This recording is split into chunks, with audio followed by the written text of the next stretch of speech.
drive per day of, let's say, around 50 miles. It sounds reasonable, and you always typical customer wants that extra safety of having additional range available.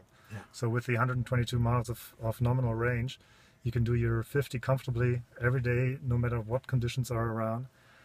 And you always have that extra energy available if you need, in case you need it. Yeah, this is also a little bit longer than the BMW i3. Yes. It also feels nicer. It feels like a Mercedes-Benz. Yeah, and that's the whole point of it. What we're trying to do is not just another electric car. What we're doing is let me put on my seatbelt sure. so we can drive. What we're doing is build a Mercedes-Benz, and it should look and feel and touch like a Mercedes-Benz. Yeah. So when you step into the car, it feels normal to the customer who's used to Mercedes. So all your controls, your feel, your materials are Mercedes style. Yeah. And there's nothing to confuse you. So what I just did, I just started the car normal. You get your ready sign here and you're good to go. So you operate your gear shift lever like any automatic, and you just release the brake, and off you go. So nothing to learn about, nothing specific if you don't want to. Yeah. If you're into electric cars, you'll ask about regenerating energy, you'll ask about specific controls and information, and if you want that, if you're into technology, you can get that, obviously. Yep. So various levels of regen energy that you can control via the shift pedals on the steering wheel. We've got 2 driving modes, a standard economic mode and a sports mode. The car's quite powerful. We've got 130 kilowatts, which equals 172 horsepower. Wow. My Prius is 110. So yes. So this should kick us in the seat, right? Exactly. That's quite a bit. If you're up for it. So to just pick it up and off you go. Oh, wow. On the other hand, you can drive very smoothly, very quiet, nice and comfy, and it's a very quiet car for its small size. Absolutely, and that's what we're trying to achieve. We want to provide the Mercedes-Benz comfort and noise and feel. The drivetrain is extremely quiet. We always have the question about electric vehicles being overheard by pedestrians. Yeah. So we added a that's why I play Skrillex in mine. Loud Skrillex. They always hear me coming. So there's an artificial sound generator that sends out a rather low sound towards the front right of the car to alert pedestrians. You won't hear that in the interior, so we're trying to isolate that sound from the passengers.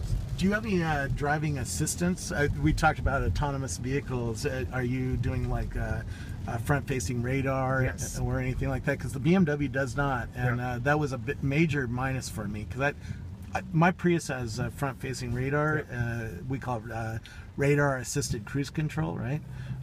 And we also have a camera up here that watches the lanes and tries to warn you when you're falling asleep. So you see those red triangles in the mirrors? That's your blind spot warning. Yeah.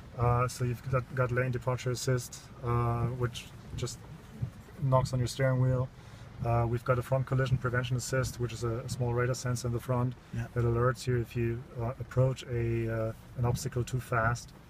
And we've got using this radar sensor to support regen energy.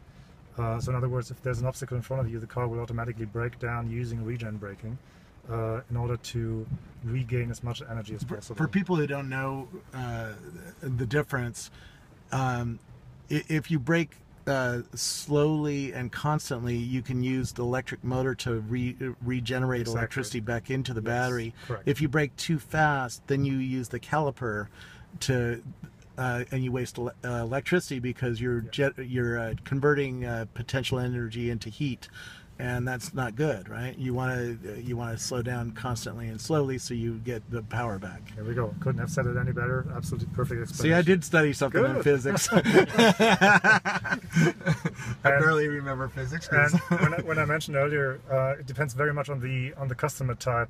Yeah. People who understand what you just said, they will look after how they operate the car. So they will apply the brakes very, very easily. Is there good visual aids to tell Yes, that you're driving in the most power efficient manner? Absolutely. So we have this large power meter here, Yeah. which will go into the plus or boost range if you hit the pedal, and then it will go back into the charge mode when you apply the brake slowly and regen energy. So your goal is always to stay on 0 or underneath in order to regen as much energy as possible. Yeah. And then also this energy flow instrument there will indicate now we're regen energy with the green arrows back into the battery. Now we're pulling energy out of the battery, and you always also have that available on the big screen here. Yeah. To really make it very visual and show what you're doing. Very nice. So that extends your range. If you're a really aggressive driver like I am, you might only get 90 miles out of it. Exactly. Yeah. Okay. And it's really up to your right foot how much mileage. I have a heavy right foot. So how much mileage you can get out of. I'm each half car. German, you know. You know, we were born on the Autobahn. I mean, come on. No, but that's what I said earlier. Having a daily commute of 50 miles is a perfect thing, because then you can really have experience all the fun the car can provide. Yeah. Using all the power, don't have to think about range so much unless you're really saying, well, today I gotta go 80 miles, and then you look after your consumption. Yeah. One thing when I get into a rental car now is I instantly try to figure out how to Bluetooth enable my phone and get Spotify on and get Waze on and get my phone synced up so I can make phone calls and stuff like that. Mm-hmm. How deeply are you guys thinking through that process of bringing a smartphone? And which smartphones do you work with? Do you work? I assume you work with Android or iPhone. Yes.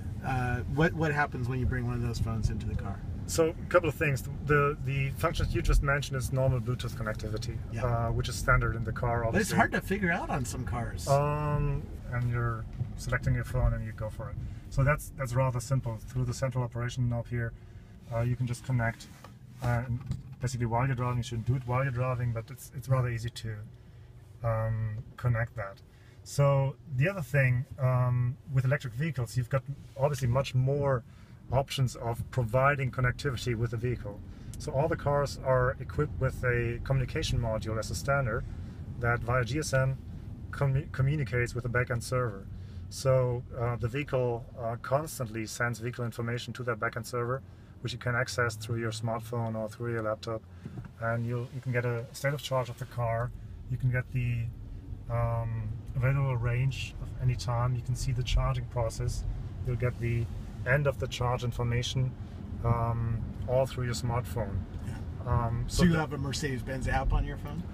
Yes. Very cool. So it's called My B-Class Electric Drive, and you can access your car.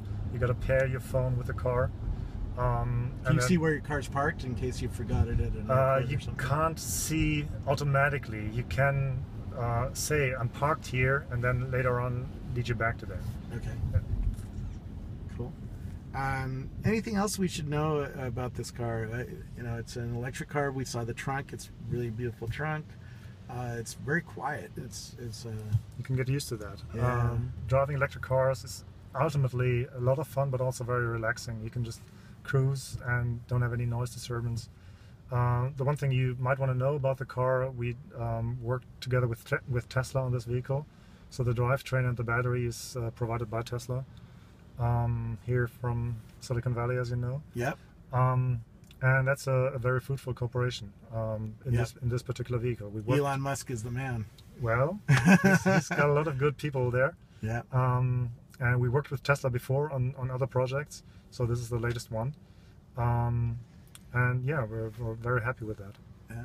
It's available this fall in the United States? This summer in the United States, and later this year in Europe. Very cool. If I'm in Europe and on the Autobahn, what's the top speed on it? Top speed is 100 miles an hour, so we limit it to 100 miles. Is there a reason for that? Well, it's consumption. Yeah. The engine is capable of much more. But above that, the consumption goes really through the roof, and it doesn't make a lot of sense to drive much faster with an electric vehicle. Yeah. If you are in the unfortunate place of getting in an accident, what does the car do to protect you? The car's got all the safety systems features that you would expect from Mercedes. So in other words, airbags, around you pretty much. So you've got your driver passenger airbag, obviously, you've got knee bags, you've got side bags. Because it's front-facing radar is not on every version. Is that an option? No, it's on every version. It's standard, on every yes. version.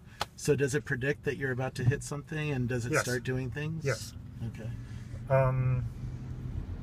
So the standard safety systems like ESP, ABS, obviously, Yeah. the airbags, and then, as I said earlier, the basic platform of the vehicle is ideal for making an electric car out of it, because it provides a very safe environment for the battery.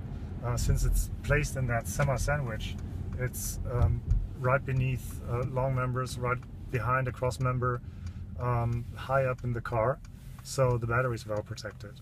Yeah. In other words, passive safety is to the highest standards. We saw that problem with Tesla, that people who would run over something like a metal bar in the road caused a fire. Now they weren't hurt, but that is a problem, and now Tesla's putting a metal plate underneath the batteries to even further protect the battery. Yeah. Interesting. Well, thank you so much. Where did we learn? Again, the car's name is Mercedes-Benz B-Class Electric Drive. B-Class Electric Drive. So if we do a Google search on Mercedes-Benz B-Class Electric Drive, you'll find all the technical data. Very cool. Thank you so much. You're welcome.